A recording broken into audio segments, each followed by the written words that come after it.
अस्सलाम वालेकुम students tenth physics के साथ मैं हूं ग़ुलाम मुस्तफ़ा। आज हम जो है वो न्यूमेरिकल करने जा रहे हैं 10.8। इससे पहले हमने 10.7 न्यूमेरिकल जो है वो कंप्लीट कर लिए हैं और आई होप कि आप लोगों ने वो उसका जो है वो होमवर्क भी किया होगा। आज का न्यूमेरिकल है जी 10.8। वो कह रहा है water waves in a shallow dish are 6 centimetre long. At one point, the water wave moves up and down at a rate of 4.8 oscillations per second. What is the speed of the water waves and what is the period of the water waves? बहुत ही simple सा question है। वो ये कह रहा है एक dish है जी, उसके अंदर पानी मौजूद है और पानी के अंदर लहरें पैदा हो रही हैं। किस तरह की लहरें? वो कह रहा है 6 सेंटीमीटर लॉन्ग, यानी कि जो वेव्स हैं उनकी लेंथ कितनी है 6 सेंटीमीटर। तो वेव लेंथ हमारे पास कितनी है 6 सेंटीमीटर, यानी कि लैम्डा की वैल्यू हमारे पास कितनी है जी 6 सेंटीमीटर। इसको मीटर के अंदर कन्वर्ट करेंगे तो 100 पे तकसीम करेंगे, हमारे पास आंसर आ जाएगा 0.06 मीटर। ठीक है जी। उसके बाद है at one point the water moves up and down at rate of 4.8 oscillation per second. यानी कि एक वक्त ऐसा होता है, एक पॉइंट ऐसा होता है कि जहाँ पे जो पानी है वो 1 सेकंड के अंदर कितनी दफ़ा अप एंड डाउन होता है। और आपको पता है कि अप एंड डाउन का मतलब क्या है कि एक वाइब्रेशन, एक दफ़ा अप डाउन, तो ये एक वाइब्रेशन है। और वो कितनी दफ़ा होता है 4.8, यानी कि 4.8 मरतबा वो अप एंड डाउन होता है। मतलब कितनी वाइब्रेशन पैदा करता है 4.8। यहाँ पे कह रहा है 4.8 ऑसिलेशन पर सेकंड, यानी कि 1 सेकंड के अंदर कितनी ऑसिलेशंस हैं 4.8, 4.8 हर वाइब्रेशंस हैं, ऑसिलेशंस हैं। कितनी देर में 1 सेकंड में। हमने पढ़ा था कि 1 सेकंड के अंदर वाइब्रेशन की तादाद को फ्रीक्वेंसी बोलते हैं। यहाँ पे 1 सेकंड के अंदर कितनी वाइब्रेशन है 4.8, लिहाजा 4.8 क्या है फ्रीक्वेंसी है। तो F इज इक्वल टू 4.8 और फ्रीक्वेंसी का यूनिट क्या होता है हर्ट्ज होता है। ठीक है। और उसके बाद वो कह रहा है what is the speed of the water waves.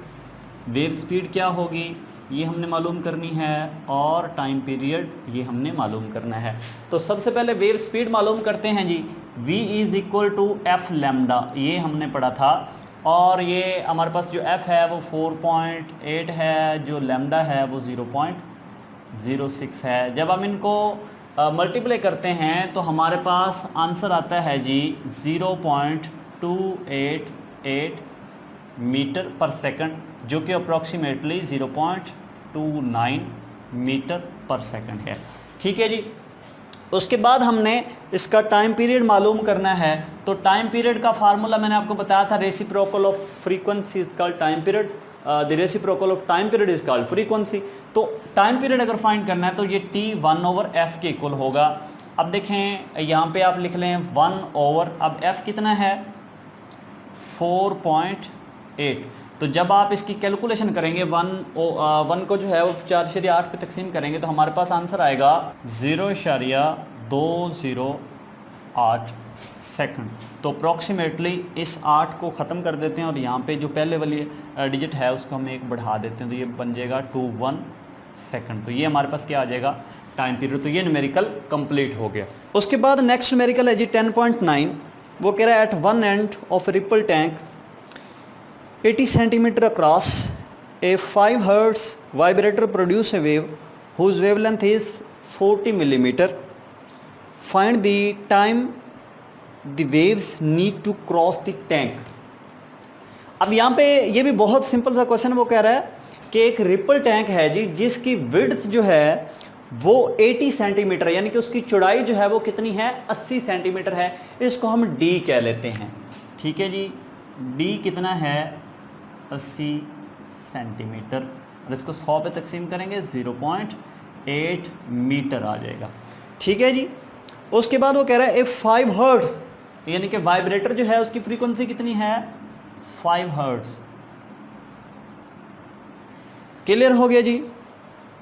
और उसकी जो वेव लेंथ है वो 40 मिलीमीटर है। लैम्डा की वैल्यू कितनी है 40 मिलीमीटर। अब इसको 1000 पे तकसीम करना है आपने तो ये हमारे पास आएगा मीटर। 1000 पे तकसीम करेंगे तो 0.04 मीटर आ जाएगा। ठीक है जी।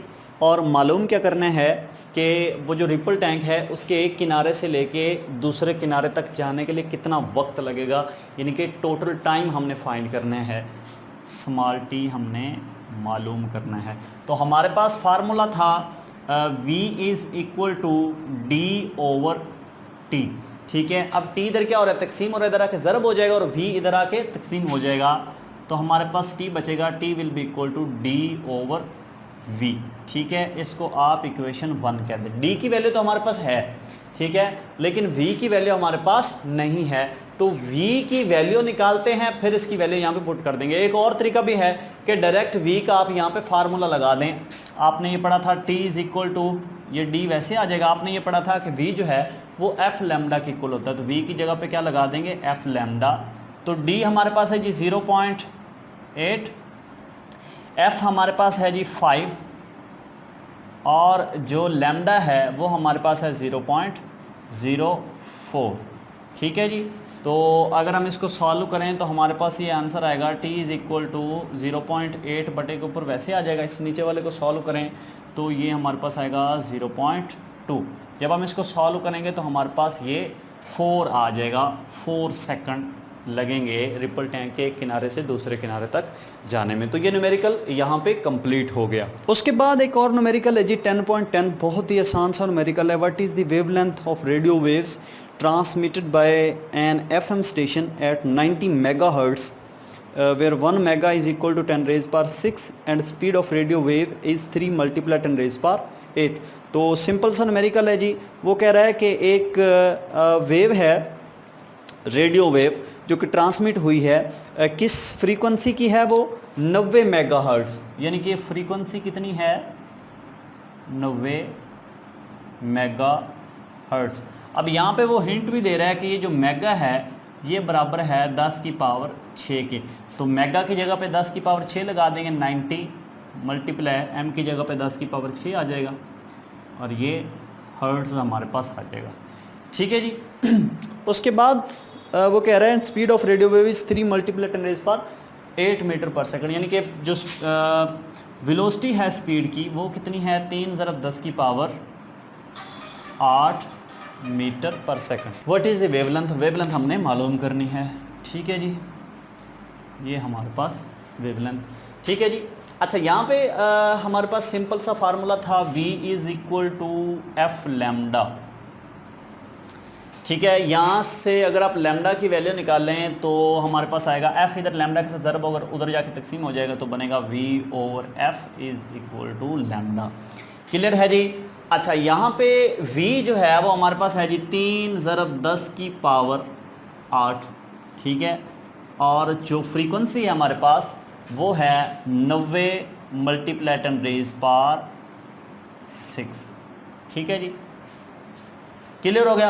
अब 3 ज़रब 10 की पावर 8 को तकसीम कर दें 90 ज़रब 10 की पावर 6 पे। अब कैलकुलेटर पे आपने इसका सोल्यूशन कैसे करना है, आपने सबसे पहले कैलकुलेटर के अंदर लिखना है 3 ज़रब 10 की पावर 8, ये नॉर्मल लिख देना है। ये लिखने के बाद आपने तकसीम का बटन दबाना है और स्मॉल ब्रैकेट जो है वो आपने स्टार्ट करनी है, और वहाँ पे लिखना है 90 ज़रब 10 की पावर 6 और ब्रैकेट को क्लोज करके फिर बराबर दबाना है। तो आप जब इसको सॉल्व करेंगे तो हमारे पास आंसर आएगा 3.3333, जितना लिख लें इसको, ठीक है जी। तो नॉर्मल इसको हम 3.33 ही लिखते होते हैं। ये हमारे पास वेवलेंथ आ गई। तो आपका जो न्यूमेरिकल वाला जो पार्ट है वो बिल्कुल कंप्लीट हो गया जी, ये चैप्टर भी आपका कंप्लीट हो गया।